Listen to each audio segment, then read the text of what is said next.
All right. Hello, everyone, and welcome back to Family Leaders TV, where we're rebuilding homes and transforming society. My name is Tosin Opeoluwa. So let's talk about abortion in this video. I'm going to be talking about the pros and cons of abortion. And if you understand this, you can actually make your choice as a person.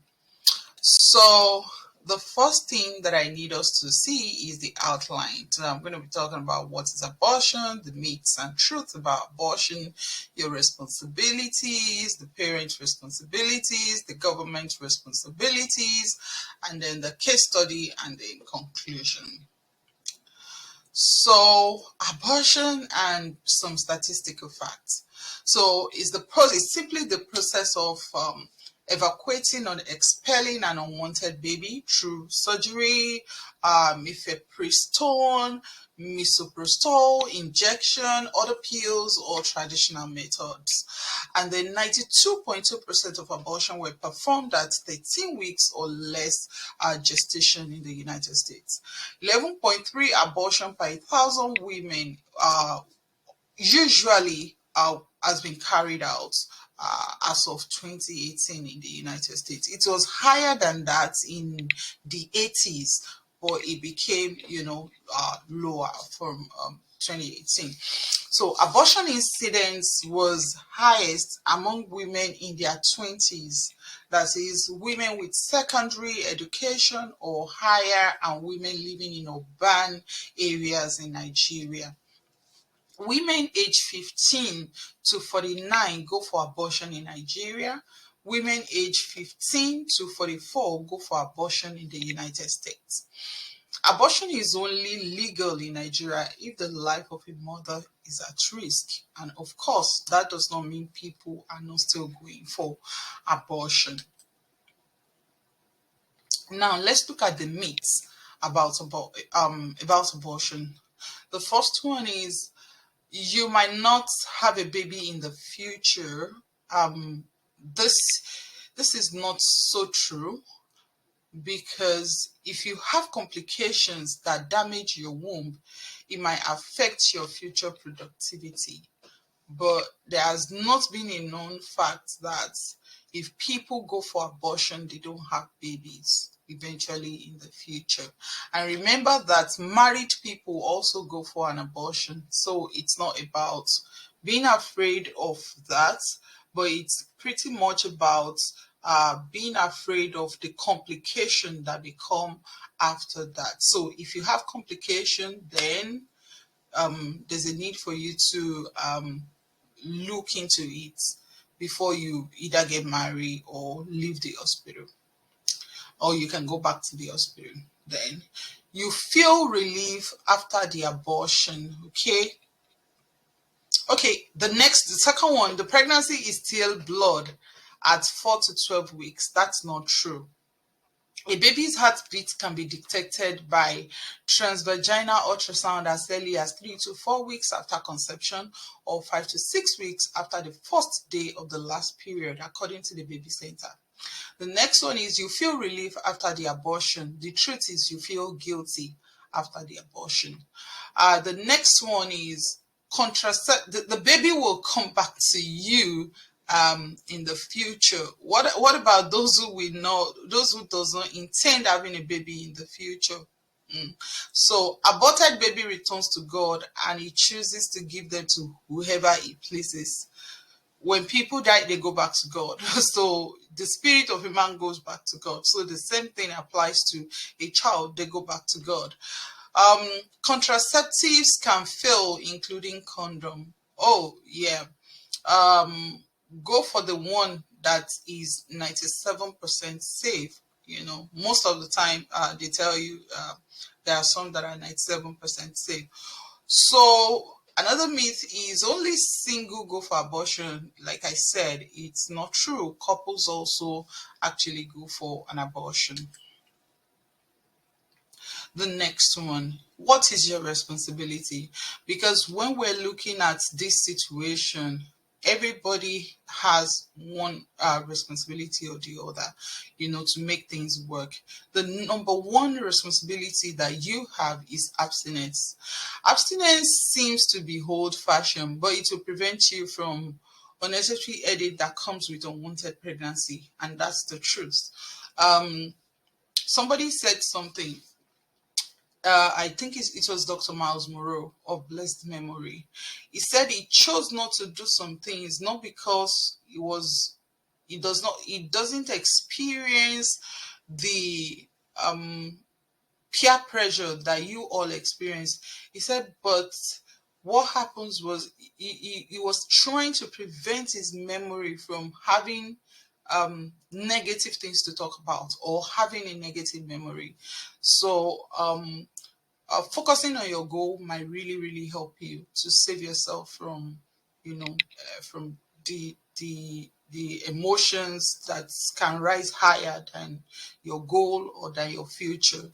So another important thing is you are the owner of your body, and if the man is responsible enough to have sex with you, they should be responsible enough to protect you, because if a man says he loves you, he should be able to protect you and shield you from getting pregnant. Of course, mistakes happen, accidents happen, but if he loves you, he should be able to protect you.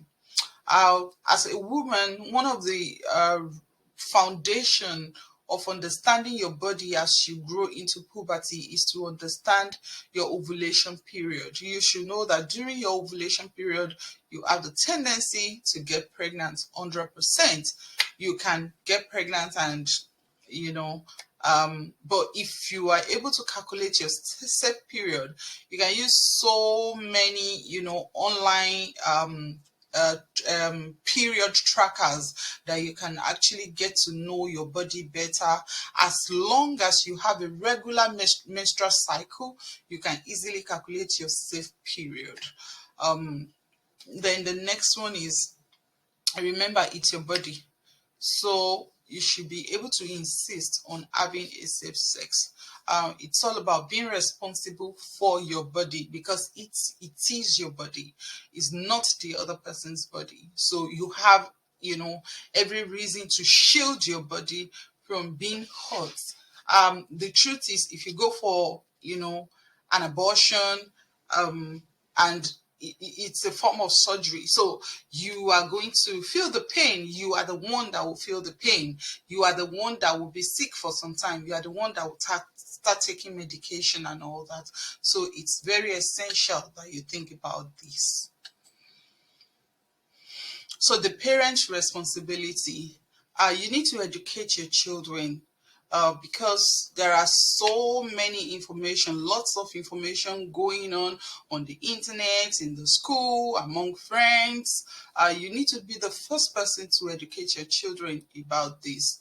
The last time I was speaking to my children about period, menstruation, getting pregnant and all that. It was funny to them, but I was very, very raw. They were really kids, but I was speaking to them according to their age. So it's essential that parents intentionally acquire the knowledge that we need to teach this. It doesn't matter. You can be a professor. You might not have the knowledge of teaching the children sex education. So intentionally, you have to go after that knowledge and acquire it so much that you will be able to teach these children right. Another thing is, I don't know if people are still doing that, but in our home time, they threaten us that if you get pregnant, like my mom told me, if you get pregnant, I'm going to give you one gown and one wrapper, so that if you will use one wrapper to tie the baby, and then you will be washing that gown, and then she's going to send me away. So I was really afraid of getting pregnant, but along the line, I met some friends, and they were like, what's the meaning of that nonsense? If you get pregnant, we'll take you to where you can remove it. So that is what I'm saying about knowledge. Don't threaten your children about it, because there's somebody out there, there's a friend out there, there's one area sister, area auntie out there that will help you renew their mind with their own information. So don't threaten your children. Talk about the consequences of getting pregnant. The number one consequence is going to interrupt your education, because by the time you are nursing a baby, it's going to take some time. My children has been begging me to have baby, born baby, born baby. I said, you want me to born baby? I don't like, if I born baby now, it's another 3 years of sitting down to, I usually do exclusive breastfeeding and all that. So it's going to cost me, another 3 years for me to get back to the shape that I want and all that. So it's cost a lot. Therefore, just let them know the consequence of getting pregnant. Another thing is, you let them know there's still life after getting pregnant. I've seen people, lots of wonderful people, even right there on the internet, Team Cab and this other family, lots of lovely family that have teenage pregnancy, and they are doing well today. Even people, you will see people around you that are even doing well despite them getting pregnant, as a teenager. The next thing that I want to talk about is, you need to show them examples around, like I said, then be willing to support them in case they get pregnant. Be willing to support them. Take them in, take care of them. Don't keep insulting them every day, because the truth is they have psychological punishments already, so don't add to it. And then you need to tell your kids about your past. If you've done abortion before, it's essential that you tell your children earlier. If you also have a teenage pregnancy, you need to tell your children earlier, so that the same thing will not happen to them. You tell them the consequence, you tell them how you feel and how you don't want them to fall into the same trap. This can really, really change the trajectory of things in your family.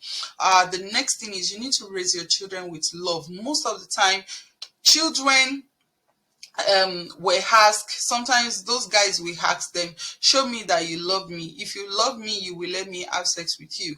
We need to raise our children with love, so much that they are able to differentiate love from lust. So if you love me, my body is not the only thing that could make me show love to you. But remember, getting pregnant and getting an abortion is not about being a single person or being a married person. Both married and single persons go for an abortion. The next thing is, you need to introduce them to Christ earlier. If you are a Christian, it is expected, it is a norm, it should be a norm for you to introduce Christ to your children as early as possible. It's their choice to receive Christ, but if you introduce them to Christ earlier, they have the tendency to receive, and show them also the way of God. I keep saying it, when you show children the way of the Lord, the Bible says they will not depart. And I also added that even if they depart, because we have seen children, I have backslided before and I came back to Christ. So even if they depart, they can't go far, because they've been established in Christ. Okay, so the next thing is, you need to keep praying for them. I've seen, men and women of God who have prayed for their children and prayed them into breakthrough, into, keeping them from all the devices of the enemy. And then whatever happens, God remains God, even in the life of your children and even in your own life. So let's look at the government responsibility. I remember when I was in 2018 or thereabouts, that I was going to travel to Nigeria. So I came to the US with Jadel. I had Jadel implanol in my hand, and it expires because it's just 5 years. So when it expires, I called the Planned Parenthood around me, and when I called them, they told me that just to remove the implanol is $140. I really don't know how much that will now cost for me to insert it. If about $140 is what I will use to remove it, so I have to wait till I traveled in the spring of 2019, and then I have to go to the university teaching hospital and go to remove it. That was where I actually fix it, and then I went there to remove it. So I don't know. I called the insurance also. The insurance said family planning is not included in the insurance package. So this is something to look into. This is something to consider. This is something to think about. We have to make contraceptive cheap and available for people so that people can actually have access to preventing themselves from unwanted pregnancy, so that they won't have to resolve into going for an abortion if it's readily available and it's included in the in most insurance package, at least even the simplest one.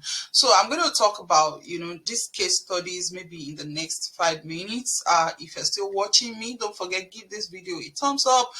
Don't forget to like, to share with your friends, and then put down your comments. Let me know what you think also. I'll be willing to read your comments and respond to all your comments. So the first person in this case study, they gave birth to a child, and the child has grown now, but they were unable to have one more child.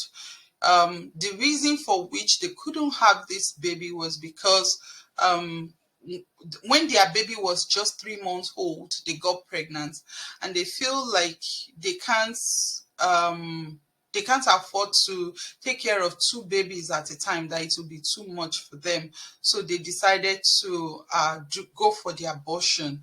And when they finished school and get ready to have a baby, they couldn't conceive again. So they are left with just a child, today, which is also okay if that's the only one they want. But they really want more, but they couldn't get. The next one is this person, when they were a teenager, they got pregnant, and they have used some concussion first. So the concussion have ruptured their womb. So they landed in the university teaching hospital, and at the end of the day, they have to remove our womb because the womb has been ruptured. So after 25 years of waiting and praying and crying to God, because she doesn't even have a womb, so she doesn't even have anywhere the baby can stay. So she was praying, and then miraculously, she got pregnant, and she gave birth to a baby. And they called the baby God's surprise. This actually happened because all these stories, they are real story from real people. The next person was those two in one. They were both closer to me. At one point or the other, they impregnated someone, and one of them also got pregnant, and they decided to. I tried to convince the lady that she shouldn't go for an abortion, but she objected. So at the end of the day, she went for the abortion. Somehow in the course of time, something happened, and they have gone to be with the Lord. I thank God that they all gave their life to Christ, and God is a merciful God, is all forgiving. I believe God has forgiven them. I believe they made heaven, and I believe they are with God today. So these two persons, they have gone to be with the Lord today. But I want to believe that if they give birth to those babies, maybe their families will be able to say this is this person's child, and then they will be happy to look after those children. And then the last person is they used concussion and actually bled to death. So these are real examples of what we have seen from abortion cases so far. I want to encourage everyone to take responsibility for yourself. In conclusion, I'm not going to talk about whether you want to do it, whether you don't want to do it, but all I'm going to say is you have to choose. there's an option for you to decide. Do you want to keep fighting to make it legal, or you want to take action and responsibility for yourself? Use contraceptive. Use things to protect yourself. Use, if you can abstain, make sure you can control your body by using contraceptive that will prevent getting pregnant. Thank you so much for joining me. Keep becoming a better you, because things work when we work it. And I'll see you next time. Bye for now.